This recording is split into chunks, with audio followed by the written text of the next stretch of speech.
Welcome back ناظرین. بات ہو رہی ہے کیونکہ ایک پاکستان میں پالیٹکس چلتی رہتی ہے اسی پہ اور اختلاف رائے بھی ہوتا ہے.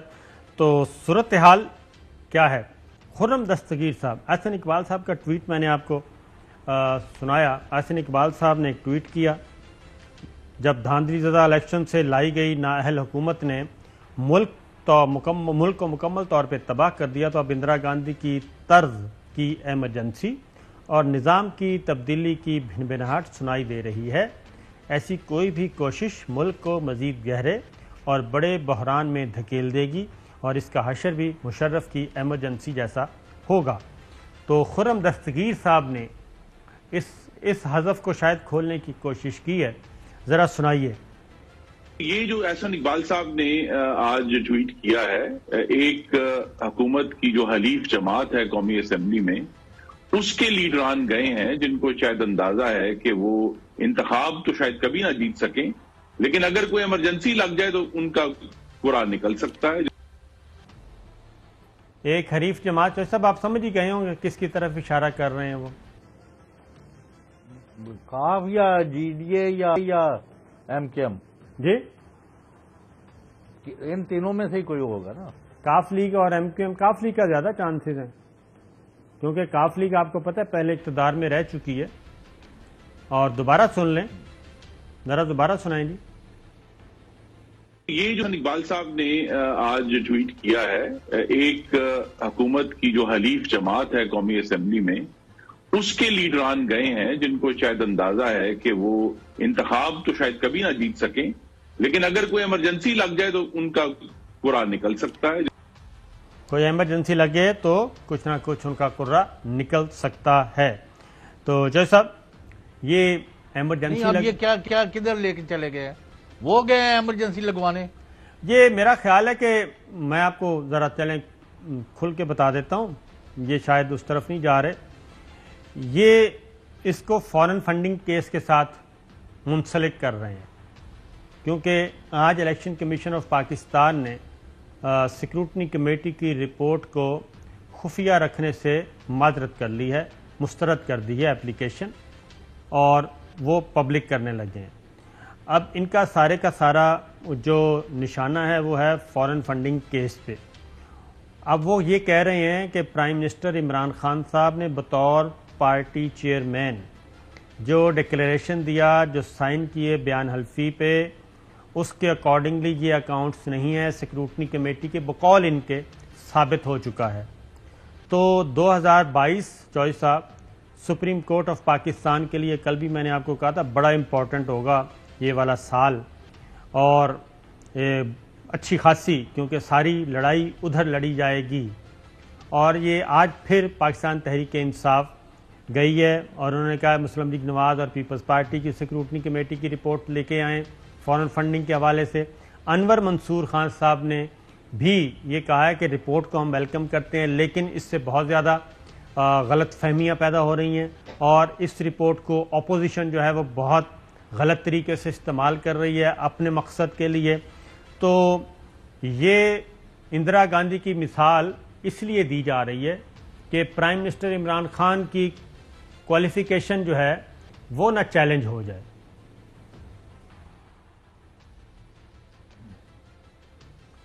مطلب اگر وہ چیلنج ہوگی تو اگر آئین اور قانون کے تحت ہی فیصلہ ہوگا نا. جی ہاں، تو اگر ان کی نااہلی بنتی ہوگی تو کر دے گی، عدالت نہیں کرے گی. کوئی اور آئیں گے، کل اور آئیں گے مجھ سے بہتر کہنے والے، تم سے بہتر سننے والے. لیکن یہ ٹو فار فیچڈ ہے اور اتنی دور اس کیس میں جان نہیں ہے کہ بھئی وزیر اعظم یا ان کی پارٹی کے خلاف کوئی ڈراسٹک میز لی جا سکے. تو لہذا one can't really jump to any conclusion. واللہ عالم کیا ہوتا ہے کیا نہیں ہوتا. تو یہ حکومت تو مطمئن ہے کہ ہمارے اکاؤنٹ سارے کلیئر ہیں.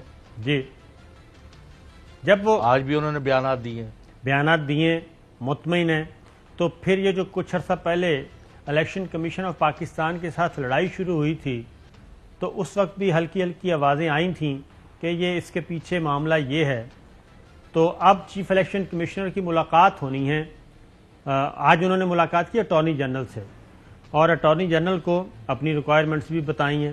تو اٹارنی جنرل نے کہا میں وزیر اعظم کے پاس جا کے ان سے مل کے تو یہ بات کرتا ہوں. تو یہ بس بہت سادہ معاملہ ہے آپ کے خیال میں؟ میں نہیں کہہ رہا سادہ یا نہیں، لیکن اس کا فورم تو الیکشن کمیشن اور عدالتیں ہیں نا. جی ہاں، الیکشن کمیشن آف فیصلہ تو وہاں پاکستان ہوگا. اور اس کے بعد سپریم کورٹ آف پاکستان، یہ دو ہی ہیں. جی، تو اور یہ دوسری پارٹیوں کے بھی وہاں کیس لگے ہوئے ہیں، ان میں بھی اسی طرح گھپلے ہیں.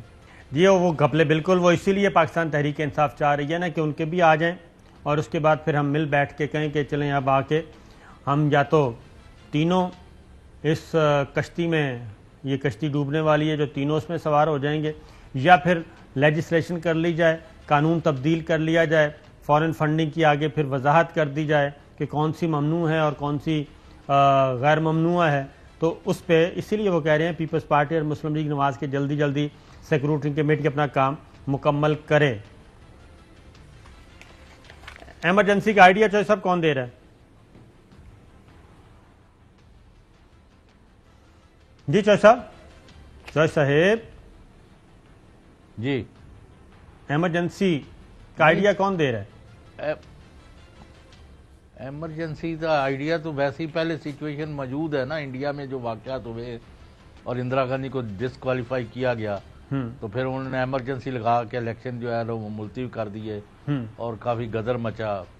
جب الیکشن دوبارہ ہوئے تو وہ راج نائن کے ہاتھوں 1,62,000 ووٹوں کی اکثریت سے ہار گئی تھی، لیکن پھر کوئی دیر بعد واپس بھی آ گئی. تو یہ پروسیس چلتا رہنا چاہیے الیکشن کا. اس میں اگر ایک دفعہ ڈیریل ہو گیا تو پھر پتہ نہیں واپس کب آئے نہیں ہے. لیکن بظاہر اس وقت مجھے ایسی کوئی خوفناک صورتحال پیدا ہوتی نظر نہیں آ رہی. اب جو آپ کے پاس حقائق ہیں میرے پاس نہیں ہے، میں ایسے خواہ مخواہ کہہ دوں، کیونکہ میں تو اس پر تبصرہ کر رہا ہوں جو میرے علم میں. جیسا میں آپ کو بتاؤں کہ میں آپ کو ایک تصویر آپ کے سامنے رکھی ہے، اور تصویر یہ ہے کہ جس دن D G I S P R نے پریس کانفرنس کر دی تھی یہ بحث ختم ہو گئی تھی، اور اپوزیشن کا جو غبارہ تھا وہ بالکل اس کے غبارے سے ہوا بھی نکل گئی تھی، فل پنکچر، اور اس کے بعد معاملات دوسری طرف چلنا شروع ہو گئے تھے.